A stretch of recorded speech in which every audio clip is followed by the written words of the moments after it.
विषय मन और इंद्रियों को विकारग्रस्त करते हैं, इसलिए भोग विषयों में चित्त नहीं जाना चाहिए। निर्मल मन रखने के लिए विषय भोगों से अपने चित्त को सदैव हटाए रखना चाहिए। धन में अपना चित्त नहीं होना चाहिए। धन उपयोग की चीज़ है। गृहस्थ को और आश्रमधारी को यथा योग्य कुछ संग्रह रखना पड़ता है। वो संग्रह भी उपयोग के लिए हो। संग्रह के लिए संग्रह होगा तो चित्त मलिन होगा। व्यक्तिगत साधु के लिए थोड़ी ज़रूरत है। व्यक्तिगत साधु ज़्यादा संग्रह अगर लोभ करेगा तो उसका मन विकारग्रस्त होगा। इस प्रकार भोग वस्तुओं से अपने चित्त को दूर रखे, तब चित्त निर्मल होगा। संबंध में विकार आने की संभावना बनी रहती है। संबंध जितना होता है उसमें अनुकूल और प्रतिकूल ये दो मिलते हैं और कुछ सामान्य मिलते हैं। सामान्य में कुछ अड़चन नहीं पड़ता। जहाँ अनुकूलता ज़्यादा मिलती है वहाँ मोह न बनने पाए, ये विवेक जागृत रखना चाहिए।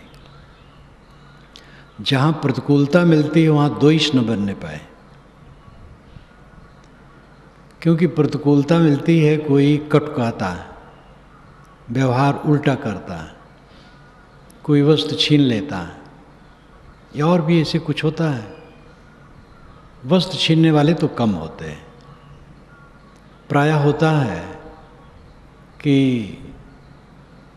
वो आदमी आपको आदर नहीं देता है या कभी निरादर भी कर देता है, कटु भी कह देता है,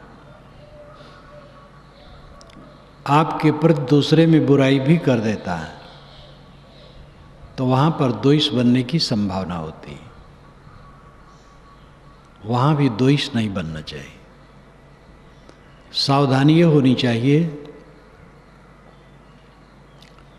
कि अगर कोई हमें बुरा कहा है तो देखना है कि हमारे में क्या है, अपना सुधार करना चाहिए। ऐसा कुछ नहीं है उसने द्वेष बस कहा है, भ्रम बस कहा है, तो निश्चिंत रहना चाहिए। कोई कुचक्र की भावना वाला है तो उससे दूर रहना चाहिए। संगत के त्याग में हटा देना और हट जाना, ये दो प्रक्रिया होती है। कोई ऐसा व्यक्ति है जो गलत करता है, उसको सुधार। अमेरिका के विषय में मैंने सुना, जो वहाँ का निवासी वही बताया कि मेरे पास में एक व्यक्ति काम करता था, कुर्सी पर बैठकर मेज पर काम करना होता था, इलेक्ट्रिक साधन का निर्माण। तो वो कचरा गिरा दे और कई बार गलतियाँ करे। मैनेजर ने देखा तो आके पास में बैठ के बताया। वो स्वयं सब कचड़े को उठा लिया और कहा, देखो इस ढंग से साफ रखो, गंदा न रखो, और कुछ बातें होंगी, सब बताया। कुछ दिन के बाद फिर वो ऐसा किया, तब फिर मैनेजर आया, फिर बैठ के बताया कि अब ऐसा नहीं होना चाहिए। कुछ दिन के बाद फिर वैसे किया, तब मैनेजर कुछ नहीं कहा, तनख्वाह दिया और कागज दे दिया, कृपया आप कल से आप ना आइए। ये बहुत बढ़िया तरीका है। उन्होंने मुझे बताया कि बड़ी शालीनता से दोनों दिन उन्होंने समझाया, प्रेम से, दोनों बार, तिबारा समझाया नहीं और कहा अब आप ना आइएगा। अपने साथी बराती से त्रुटि हो तो उनके लिए सुधार की चेष्टा करनी चाहिए, हमदर्दी से, प्रहार से नहीं, दुश्मनी साध के नहीं, प्रेम से सुधार की चेष्टा करनी चाहिए।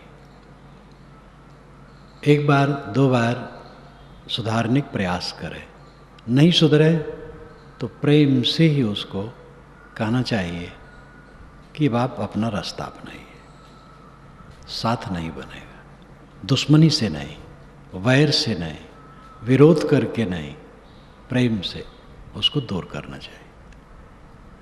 कहीं ऐसा होता है हम उसको दूर नहीं कर सकते हैं और बहुत कुचक्र वाला है, तो स्वयं दूर हो जाना चाहिए, क्योंकि उसको दूर करने कोई साधन नहीं है, जहाँ है तहाँ जमा है। तो अपना ही संभाल करके उससे हट करके रहना चाहिए। कभी मिल गया, धन प्रणाम हो गया, प्रेम भाव का व्यवहार हो गया, लेकिन संबंध नहीं करना चाहिए, तो चित्त निर्मल रहेगा। किसी से गलती हो जाए, प्रहार शुरू कर दो, दुश्मनी शुरू कर दो, तो फिर चित्त आपका खराब हो जाएगा। सुधारने की चेष्टा करो, नहीं सुधरता है एक बार दो बार, तो प्रेम से उसको अलग करने की चेष्टा करो, दुश्मनी करके नहीं। जहाँ से तुम्हारा कोई बस नहीं है और उल्टा पलटा आदमी है, वहाँ से स्वयं दूर रहे। इस प्रकार कुसंग त्याग से चित्त में निर्मलता बनी रहती है। अपने लिए प्राय होता है अनुकूल प्रतिकूल आना, वो निरंतर बना रहता है। पति पत्नी है, गलती हो गई तो क्या करेंगे, निकाल देंगे। एक बार गांधी जी ने किया कि छुआछूत तो नहीं मानते थे, कस्तूरबा की उतनी प्रगति नहीं थी, तो कुछ बात थी किसी विषय में, तो उन्होंने कहा तुम निकल जाओ घर से, हाथ पकड़ करके दरवाजे पर कर दी। मैं कहाँ जाऊँ, मैं नहीं जाऊँगी, मैं तुम्हारी पत्नी हूँ। तो गांधी जी को बड़ा कष्ट हुआ, एकदम गमगीन होकर के गंभीर हो गए, आंसू आ गए कि मैंने क्या किया, ऐसी मूर्खता की बात। दोनों शांत, फिर घर में गई। भाई से गलती हो जाए तो भाई से को निकाल दोगे, पिता से गलती हो जाए तो पिता को निकाल दोगे। निकल करके कहाँ जाओगे और कितना निकालोगे, ये जीवन भर रहेगा। त्रुटि हो गई संभाल दो, किसी से त्रुटि हो गई संभाल दो, रास्ता दिखा दो, सिखा दो। कोई गर्व न करे, फिर समय से दूसरे से त्रुटि होती है और दूसरे से भी होती। जो बड़ा अहंकार करते हैं कि हम दूध के धोए हैं, वो स्वयं अपने को ईड़ी से चोटे तक देख लें कितना दूध के धोए हैं। और जो दूध का धोया होगा उसकी वाणी में उत्तेजना नहीं होगी, वो दुश्मनी नहीं साधेगा, वो दुर्व्यवहार नहीं करेगा, वो किसी प्रकार का ऐसा कुछ नहीं करेगा जिससे क्षोभ पैदा हो। शीतल होकर के सुधार करेगा। और ये बात एक दिन की नहीं है, जीवन भर की। एक दिन हो जाए बस खत्म हो गया। कहाँ रहोगे, जहाँ रहोगे मनुष्य रहेंगे, वहाँ संभलना और संभालना पड़ेगा। चित्त को सदैव निर्मल बनाए रखना ये बहुत जरूरी है। परिवार में, समाज में थोड़ा थोड़ा स्वभाव भिन्न, और उसी को लेकर के कोई क्षोभित हो और दुश्मनी साधे और दलबंदी करने लगे, दूसरे को तकलीफ देने लगे, तो उसकी क्या दशा होगी, खुद की उसकी क्या दशा होगी। फिर परिवार में कलह बढ़ाने लगे। सुधारना पड़ता है। व्यवहार में त्रुटियां सबसे हो जाती हैं, किसी से बड़ी किसी से छोटी। किसी के स्वभाव में किसी बात की गलती ज़्यादा होती है तो उसकी सुधारने का प्रयास होना चाहिए। पदार्थों की अपेक्षा प्राणियों का संबंध बहुत जटिल है। पदार्थ जड़ हैं, जितना भी आप पदार्थ रखें, रुपया पैसा रखें, प्रबंध करें और उपयोग करें। धरे रहें, आपके लोभ क्षोभ है तो उसको जमा करके धरे रहें, आपका मन है। लेकिन एक मनुष्य का बच्चा आप पेटी में नहीं रख सकते हैं। मनुष्य के बच्चे को स्वतंत्र रखना पड़ेगा। एक छोटा बच्चा है और रो रो करके आपका दिमाग खराब कर देगा। इसलिए मनुष्यों का संबंध बहुत जटिल है, और उसमें जो सहनशील नहीं होगा, उदार नहीं होगा, वो पार नहीं पाएगा। फिर वो कलह में जलेगा, जलाएगा, यही उसका काम है। अहंकारी आदमी, कुचक्री आदमी, कुटिल आदमी, षड्यंत्रकारी आदमी, दुर्व्यवहारी आदमी जलता है और जलाता है। न उसका कल्याण होता है, न दूसरे का कल्याण होने देना चाहेगा, क्योंकि स्वयं वो भ्रष्ट बुद्धि का है। तो उसके द्वारा दूसरे का हित कैसे हो सकता है, और उसका कैसे हित हो सकता है? तो जलना और जलाना, ये दोनों से ऊपर उठना चाहिए। अपनी बुद्धि को शोधना चाहिए। श्री विशाल साहब की वाणी बारंबार याद आती है, मन भारा तन भार है, भारा जय संबंध। अमान अकाम होए काम कर छोड़, मान मद अंध। तुम गर्व करते हो, दूसरे पे उंगली ज़्यादा उठाते हो, तुम कैसे हो? मन भारा, मन का भार तुम्हारे पास है। तुम्हारे मन में कितना कूड़ा कचरा आता है, कुछ ख्याल है? तन भार है, शरीर है, कहाँ बहकता है, रोग व्याधि, गुजर बसर, ये शरीर का भार है। मन भारा तन भार है, भारा जय संबंध है, संबंध में भार है। प्राणी पदार्थों का संबंध होता है, ये बोझा, इसमें कहाँ कितनी चूक हो जाएगी, बड़ी सावधानी से बरतो। मन भारा तन भार है, भारा जय संबंध। इसलिए साहब कहते अमान अकाम होए काज कर, निर्मानी रहो, उछलो कूदो न, और अकाम निष्काम रहो, कामना का त्याग कर दो। छोड़ मान मद अंध। बहुत अहंकारी हो तुम, सबसे बड़े हो, बड़े वैराग्यवान हो, बड़े ज्ञानी हो, वैराग सीखे हो, समझते हो वैराग कितना है। कपड़ा ओढ़ने से कोई वैरागवान हो जाता है? इसलिए निर्माण रहो, मान न करो, अंधा न बनो, आंखें फोड़ो मत। उन्माद कितना चलेगा? आंधी ज़्यादा समय नहीं रहती, सामान्य वायु सब समय रहता है। आंधी आई और गई, और जो आंधी उठाएगा वो आंधी में पड़ेगा, उसके नुकसान के सिवा कुछ नहीं होगा। ना आंधी उठावे, ना आंधी में पड़े। आंधी में जो गर्व करेगा, आंधी आई बड़े सुंदर, तो मरेगा। सामान्य वायु से प्रेम करे, सामान्य वायु सब समय रहेगा। इसलिए स्वयं आंधी का कारण न बने, और आंधी उठी तो आंधी में न पड़े, तब चित्त निर्मल रहेगा।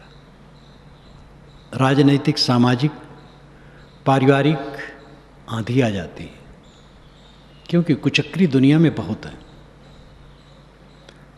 तो उसमें अपने को संभाल ले। समुद्र में स्नान कर रहे हैं और ज्वार आया, और उठ खड़े हुए, वो ज्वार उठा करके नीचे गर्भ में ले जा करके मार डालेगा। इसलिए अगर ज्वार आया है, पानी लहर आई है, तो चुपचाप बैठ जाओ, लहर चली जाए निकल आओ। ये मैंने सुना है, उसमें नहाया नहीं है। समुद्र में, समुद्र के पास गया, थोड़ा पानी में गया, ज़्यादा नहीं, क्योंकि मैं तैरना नहीं जानता हूँ, मैं पेड़ पर चढ़ना नहीं जानता हूँ, कूदना नहीं जानता हूँ। ये सब कुछ स्वभावगत ऐसी बातें थी कि ये सब मैं नहीं जानता हूँ। तो कोई भी एक तो आंधी के कारण न बनो, कोई उद्वेगक काम करने के लिए सूत्रधार न बनो। और कहीं ऐसा आ गया है तो उस उद्वेग में तुम खुद न पड़ो। आंधी से प्रेम करोगे तो पछताना होगा, क्योंकि आंधी रोज नहीं रहेगी। सामान्य वायु से प्रेम करो। उस सब समय चित्त की निर्मलता सदैव बनाए रखना ये साधक का काम है। ये कल्याण का काम कोई मामूली नहीं है। ये कपड़ा उड़ने से नहीं होगा। कपड़ा साधु पहन लिए बस हो गया काम। धोखे में न पड़ो कोई। ये मन का रोग ऐसा है कि नाक रगड़ करके मार डालता है और कुछ पता नहीं चलता। अहंकार तो बहुत बड़ा हो जाता है। हम बैरागवान हो गए। पहले कितने साधक आते बड़े विनम्र हो करके, गुरु निष्ठा, संत निष्ठा। थोड़े दिन में कपड़ा पहन लिए, कपड़ा पहनाया भी जाता है। तो अब वो गुरु क्यों? वो स्वयं गुरु हैं, महात्मा हैं। अब महात्मा हम हो गए, स्वयं महात्मा है। गुरु के गुरु भाई हो गए। गुरु बेचारा बेकार हो गया। गुरु थर्ड क्लास का हो गया। अब बाबा स्वयं एक जने आए, क्या नाम है? कहे संत साहब। आपके गुरु का क्या नाम है? कहे सुनील दास। वाह, बहुत बढ़िया। गुरु का नाम दास है और उनका साहब है। ये तो उनका भोलापन था। भोले भी होते हैं, परंतु कोई दोष नहीं, समझ ही नहीं थी, मोटी बुद्धि थी। किंतु सूक्ष्म बुद्धि होते हुए भी पहले तो गुरु के प्रति निष्ठा करके आ जाता है। फिर होता है मैं गुरु हूँ, मैं श्रेष्ठ हूँ, मैं बुद्धिमान हूँ। गुरु क्या जाने, उनको अकल ही नहीं है। वो तो थर्ड क्लास के हैं। संत थर्ड क्लास के हो जाते हैं और गुरु थर्ड क्लास के हो जाते हैं। अब हम बड़े हो जाते हैं और भटकने के कारण हो जाता है। इसलिए बड़ी सावधानी से जीवन बिताना चाहिए। इस बात पर ध्यान देना बहुत आवश्यक है कि कभी भी किसी आंधी का उत्प्रेरक न बने, आंधी न उठावे। और आंधी आई है तो उसमें सहयोगी न बने, उसमें स्वयं न पड़े। आंधी आएगी, चली जाएगी। जो आंधी को उत्प्रेरक होगा वो जलेगा, और जो आंधी में बहेगा उसको पश्चाताप होगा। आंधी शांत हो जाएगी तो उसको घोर कष्ट होगा, मैंने क्या किया। जितने उत्पात दुनिया में होते सब आंधी रहती है, और उसके पश्चात पश्चाताप की सिवा कुछ नहीं। बड़े बड़े युद्ध, जब हिरोशिमा और नागासाकी पर बम डाला गया जापान में, उसके पश्चात वैज्ञानिकों को जो दाह हुआ मन में, और जो उसका मुख्य सूत्रधार था वो थोड़े जानता था कि यही काम करने के लिए मैं दिया हूँ। बहुत कष्ट हुआ। युधिष्ठिर युद्ध को प्रिय समझे और युद्ध किए करवाए, पीछे केवल रोना रहा। गीता सार में मैंने थोड़े में दिया, गीता सार की भूमिका पढ़ लो। युधिष्ठिर रोते रहे। जो पक्ष मारा गया वो तो गया, और जो जीता रहा वो जलता रहा जीवन भर। छोटी आंधी हो, बड़ी आंधी हो, जो आंधी के सूत्रधार बनते हैं वो पापी हैं, और उसमें जो बह जाते हैं वो मूर्ख हैं, और दोनों जलते हैं और कुछ फायदा नहीं होता है। बड़े बड़े युद्ध, छोटे छोटे आंदोलन का तो दूसरा भी होता है, सुधार के लिए भी आंदोलन होता है। और जैसे भी हो, छोटी आंधी, बड़ी आंधी, राजनैतिक, सामाजिक, पारिवारिक, कहीं भी कुछ हो, उसके सूत्रधारों को जलना पड़ता है, और उसमें जो पड़ जाते हैं उनको केवल पश्चाताप होता है। चित्त को निरंतर शुद्ध बनाए रखने के लिए महती आवश्यकता है। इन सब बातों से सावधान, स्वयं कुटिल न हो, षड्यंत्रकारी न हो, किसी को तकलीफ देने की भावना न हो, और दूसरे को उद्वेगित न करे। कहीं गलती है तो प्रेम से समझा दे। उद्वेग की सुधारने की चेष्टा होनी चाहिए, उद्गारनिक नहीं। न उद्वेग में पड़ो, न उद्वेगित करो, तो चित्त निर्मल रहेगा। विषय भोगों में न बहना, विषय भोगों से तटस्थ रहना, धन दौलत का संग्रह विवेक पूर्वक करना। जिम्मेदार लोगों को करना पड़ता है, लेकिन वो भी खर्च के लिए हो। घर का मालिक जमा करके धरे है, बाल बच्चों को ठीक से खिलाता पिलाता नहीं है, ये बहुत गलत है। समाज का अगुआ जमा किए है, लेकिन साधु समाज को कपड़ा, भोजन, व्यवस्थित नहीं देता तो गलत है। इसलिए संग्रह खर्च के लिए हो, व्यक्तिगत संग्रह ज़्यादा ना हो। साधु को तो और ध्यान देना चाहिए, व्यक्तिगत संग्रह ज़्यादा ना हो, थोड़ा बस काफ़ी है।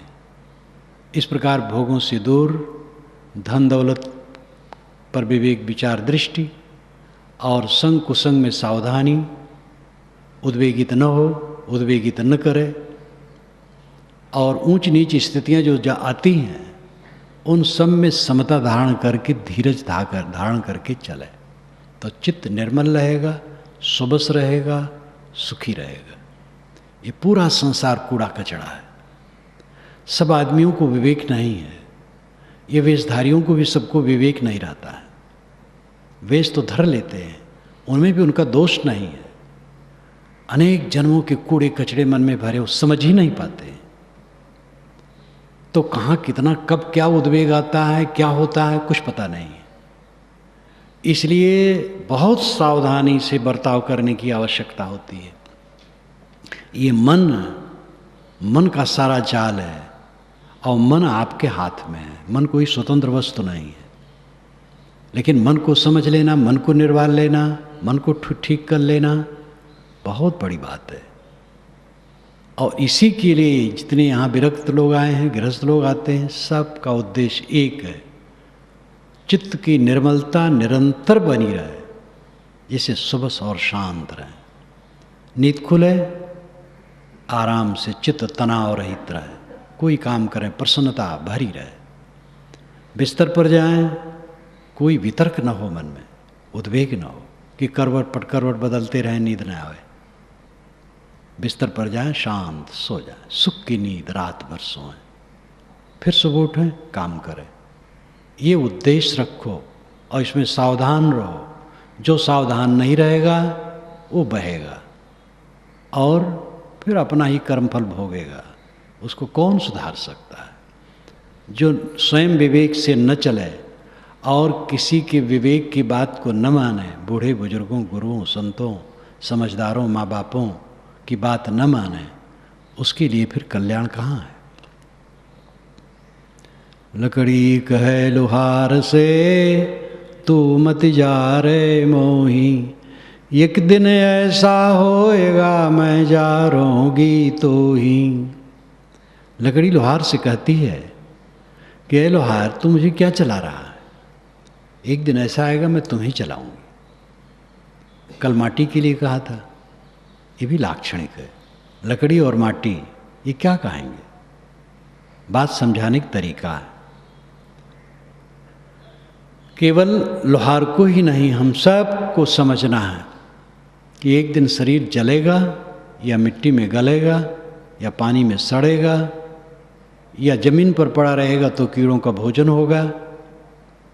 और इस स्थिति को जो निरंतर देखता है वो अपने मन को साफ रखता है, कहीं कोई उद्वेग में पड़ना, गलत काम करना नहीं करता है। जो मौत को देखता वो पाप को नहीं देखता है, जो मौत को देखता वो खुराफात को नहीं देखता है। कहा किया हम आए के, कहाँ करेंगे जाए, इत के भय नऊत के चाले मूल गंवाए। यहाँ आकर के हमने क्या किया ये सोचना चाहिए। जन्म लिए क्या किए? वही काम, क्रोध, लोभ, मोह, राग, द्वेष, कलह, कल्पना, विरोध, दूसरे को उखाड़ने के लिए चेष्टा, कैसे दूसरे का विनाश हो, कैसे दूसरा का पतन हो, ये सब चेष्टा। दूसरे की चीज़ हर लें, दूसरे का सम्मान हर लें, दूसरे को बदनाम कर दें, दूसरे को नीचा दिखा दें, यही सब खुराफात जिसके चित्त में है, कभी भी शांति हो न पाएगा। भोगों की लालसा में तमाम दुष्कर्म करना, छीना झपटी, लोग पोस्ट पर जाते हैं, होश ही नहीं रहता कब तक पोस्ट आखिर रहेगा। और फिर जो अंधाधुंध काम करने लगते हैं, नरक बना लेते हैं, और आखिर में सब जहाँ का तहाँ रह जाता है। इस जीवन में आकर के हमने क्या पाया? इस जीवन में आकर के हमने क्या पाया, क्या किया? अगर चित्त निर्मल हुआ, चित्त में शांति है तो सफल है, नहीं तो कुछ नहीं सफल है। कहा करेंगे जाए, यहाँ से जाके क्या होगा? शरीर छूटेगा, कोई कल्याण का साधन नहीं। जीवन में कल्याण का साधन है। जो इस जीवन में आकर के अपने को न सुधारा, न इत का हुआ न उत का हुआ, चाले मूल गंवाए, मूल गंवा के चला। मूल है मनुष्यता, मनुष्यता भी नहीं रही, साधुता साधना तो दूर। यह तन कांचा कुंभ है, लिए फिरे थे साथ, टपका लागा फुट गया कछु न आया हाथ। यह तन कांचा कुंभ है, यह शरीर मिट्टी का कच्चा घड़ा है, और हाथ में लेकर के घूम रहे थे, इधर में ठोकर लग गया, बाहर आके गिर पड़ा, कुछ भी हाथ में नहीं आया। सारे शब्द सरल है, प्रयोग सरल है, साखी सरल है, लेकिन मार्मिकता जो उसकी है कितनी गहरी है। यह तन कांचा कुंभ है, लिया फिरे थे साथ, टपका लागा फुट गया कछु न आया हाथ। जिस शरीर का इतना भारी हमें गर्व है, नाम रूप का गर्व है, गुणों का गर्व है, साधु को अपने वैराग और ज्ञान का गर्व है। ज्ञान और वैराग का गर्व होता है तो ज्ञान वैराग होता है कहीं? वहाँ पर ऋषिकेश की बात है, सेठ आश्रम चला रहे थे, व्यवस्था देख रहे थे। कोई दूसरे सेठ आए वहाँ निवास करने के लिए, उसमें कई कुटियाँ, एक कुटी में गए तो महात्मा जी जो वहाँ रहते थे वो चुपचाप रहे, और लौट के आए, मैनेजर से कहे कैसे कैसे साधु को आप टिकाते हैं, यहाँ पर रखे हैं, जाओ तो बोलते नहीं हैं। वो कहे भैया हम क्या करें, आपको धन का गर्व है, उनको वैराग का गर्व है तो हम क्या करें? आप धनी हैं इसलिए चाहते हैं साधु भी आदर करें, और वो समझते हम साधु हम सबसे बड़े हैं, हम किसी क्यों आदर करें? तो दोनों को गर्व है। हम तो व्यवस्थापक हैं, हम रात दिन अनुभव ही देख रहे हैं। तो वो कोढ़ तो हर जगह लगेगा। ये तो बारंबार मैं कहता हूँ, कपड़ा पहनने से कोई साधु नहीं होता है। कपड़ा उपड़ा में श्रद्धा नहीं रखनी चाहिए। कपड़ा इसलिए दिया जाता है कि कुछ कपड़ा तो ढकना है ना। अब यहाँ शर्ट पैंट पहने तो शोभा नहीं देता है, और सरलता भी नहीं है। ये सरलता है इसमें, साधु वेश में। लेकिन साधु वेश धर करके साधु हो गए, बिल्कुल धोखा है। देखो अपने को। तो महागर्भ जिसका, साहेब उतार देते हैं एकदम। अरे कच्चा घड़ा लेके घूम रहे थे, ठोकर लग गया, भारा के गिर पड़ा, हाथ में कुछ नहीं रह गया, इतना साहेब उतार देते हैं। और उनके उस संवेदनशील थे, वैराग्यवान थे, ज्ञानवान थे, उनका हृदय ऐसा था, ऐसी वाणी निकली। हम जब कुछ भी थोड़ा सोचें वैसा, तब ये समझ पाएंगे, नहीं सब समझते हुए नहीं समझेंगे। भाषा सरल है, कायदा सरल है, साखी सरल है, सरल रूप से समझ लेंगे। मार्मिकता हृदय में आंदोलित करे, ये तब होगा जब पात्र बने। यह तन कांचा कुंभ है, चोट दऊं दिस खाए, एक कहीं गुरु के नाम बिन जदि तदि परलय जाए। यह शरीर कच्चा घड़ा है, ये चारों तरफ चोट खा रहा है। एक गुरु के ज्ञान के बिना जदि तदि परलय जाए, जब कभी भी टूट जाएगा। यह तन कांचा कुंभ है, माही किया रही बास, कबीर नैन निहारिया नहीं जीवन की आश। ये शरीर कांचा कुंभ है, मिट्टी का कच्चा घड़ा है। माह किया रहीवास, माह में रहीवास, रह करके, निवास करके यहाँ रहा और निवास किया। कबीर नैन निहारिया नहीं जीवन की आस। कबीर साहब कहते हैं कि मैंने नेत्रों से देखा, जीवन की आशा नहीं है। शरीर क्षणिक है, ये टूट करके खत्म हो जाएगा। शरीर की क्षणभंगुरता को निरंतर देखें सब कुछ की विनाश लीला को निरंतर देख है। पानी के बुलबुले बनते और मिट जाते हैं और वहाँ कुछ रहता नहीं है। मृग मरीच का रेगिस्तान में बालू में धूप की चमक से मालूम होता है जल लहरा रहा है। छत्तीसगढ़ में मैं था, बहुत दिन हुए, एक जगह से शाम को चला, तब शाम को भी चलता था। अब तो इतनी व्यस्तता हो गई है कि इतनी फुर्सत नहीं है कि शाम को चलें, सुबह सुबह चलते, चाहे ठंडी चाहे गर्मी। तो शाम को गांव के लोग जब विदा किए, पैदल का ज़माना था, थोड़ी दूर जाना था, बैलगाड़ी से सामान चला गया था। तो एक फरलांग पर आए तो मैंने कहा भाई अब सब लौटो, आप लोग ऐसी जगह खड़ा कर दिए तो आगे तो पानी है, कैसे निकलेंगे? सब हंसने लगे। कैसा है, वो घास फूली है, जमीन में चिपकी हुई घास है, वो फूली है, यहाँ से पानी आपको लगता है, हम लोग तो अभ्यासी, वो घास है। बड़ी हंसी हुई। दिन था, 3-4 बजे टाइम था और दूरी 100 गज की दूरी होगी बस, और लगे पानी है। यहीं सब बैठे हैं, कोई पीछे कभी बैठ जाता है तो देखता हूँ तो पहचान नहीं पाता हूँ कौन है। वैसे भी हमारे नेत्र में कमजोरी नहीं है, जैसे 30 वर्ष की उम्र में थी वैसे अभी भी है, लेकिन अब दूर है तो पहचाने में नहीं आता वो कौन है। ये आँख की बात है, किसका गर्व किया जाए। धूप से बालू चमकती है तो उसमें पानी का भ्रम होता है। ऐसे संसार में अहम ममत्व का भ्रम होता है, जो अपने पास शरीर लिपटा है इसमें और शरीर संबंधी प्राणी पदार्थों में अहम ममत्व का भ्रम होता है। सबसे बड़ी अविद्या यही है। शरीर मेरा नहीं है, शरीर मैं नहीं हूँ। इस भाव को साधक को खूब साधना चाहिए। सबसे बड़ा भयंकर बंधन यही है, शरीर मैं हूँ, शरीर मेरा है। शरीर मैं मेरा नहीं तो कौन वस्तु में मेरी है। इस प्रकार निरंतर अहंता ममता का त्याग, निरंतर इसमें गहरा चिंतन करते करते तब अध्यास कटता है, तब स्वरूपाकार वृत्ति होती है, आत्माकार वृत्ति होती है।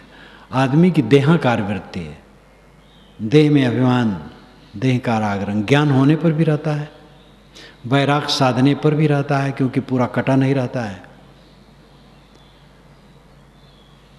सच्ची समझ संशय रहित पारख निजे दुर्गुण रहे, श्री विशाल साहब के 9 छंद जड़ चेतन निर्णय प्रकरण में आखिर की तरफ हैं। मोक्ष शास्त्र में मूल को भी मैंने टिप्पणी में शायद रख दिया है, बहुत मार्मिक है। उसी में एक पंक्ति है, सच्ची समझ संशय रहित पारख निजे दुर्गुण रहे। सच्ची समझ है और संशय रहित है और अपने पारख की दृष्टि भी है, लेकिन अभी दुर्गुण शेष हैं, क्योंकि अभी दुर्गुण पूरे मिटाए नहीं जा सके हैं। जो अविवेकी होता हो तो थोड़े में समझ लेता मैं पूरा संत हो गया हूँ। विवेकवान निरंतर देखता है अपनी कसरों को और उसको निकालता है। कबीर नैन निहारिया नहीं जीवन किया, शरीर का कोई ठिकाना नहीं। सब समय शरीर को काल के गाल में देख करके अपनी साधना में तत्पर रहो। करने के लिए प्रयास करना चाहिए, चेतावनी देना चाहिए, सुधारे।